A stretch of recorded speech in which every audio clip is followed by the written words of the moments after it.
Hi everyone, I'm Mary with Mary Greeley News. Thank you for joining me. There was an interesting earthquake there in New Mexico, a magnitude 3.3 that no one reported feeling. 5.4 kilometers in depth. Using Google Earth, here's the location of that earthquake. And last year there was a 3.7 almost in the same location. This one was deeper. It was slightly stronger. A magnitude 3.7 that happened on July 30th, 11.4 kilometers in depth.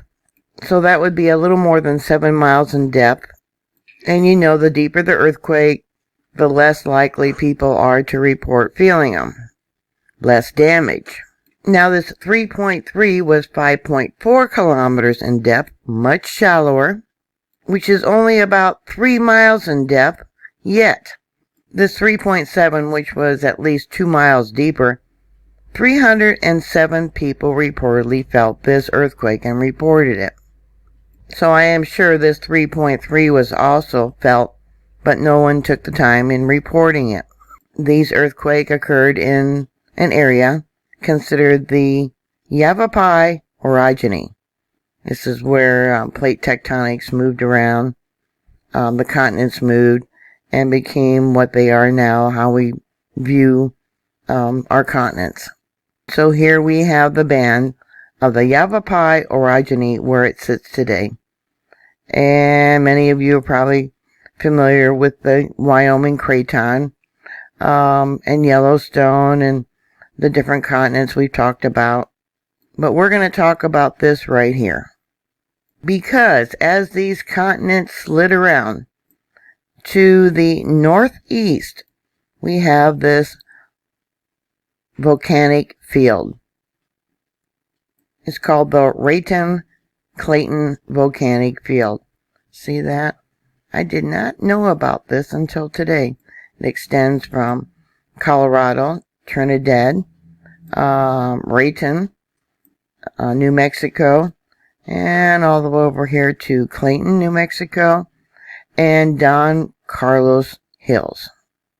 There's an area over here, Kaplan Volcano is one of the most perfectly formed cinder cones here in the United States, evidently.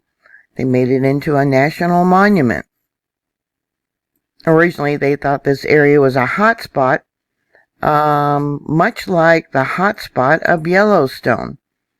But then they figured out later, or decided later, that it was caused by the collision of the continents. And you know, as the ring of fire, as the continents move around, you get volcanic eruptions.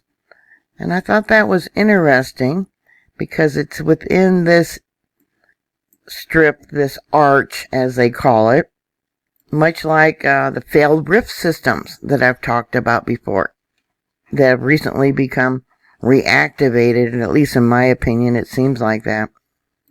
Kaplan Volcano last erupted about 54,000 years ago. So when I noticed this earthquake today, and then the one from last year, 2020, in an area where there's basically no fault zones, I thought, well, I'm going to find out just exactly what could have caused this earthquake. Both of them. Not much research has been done. The scientists are still arguing about if it's young or old crust in this area. But those of you with eyes to see and ears to hear might find this interesting. I did. So what are your thoughts? Put your comments down below. Did you feel this earthquake and never report it? Please put that down below. Thank you for watching. Please stay safe, and I'll talk to you later. God bless y'all. Bye.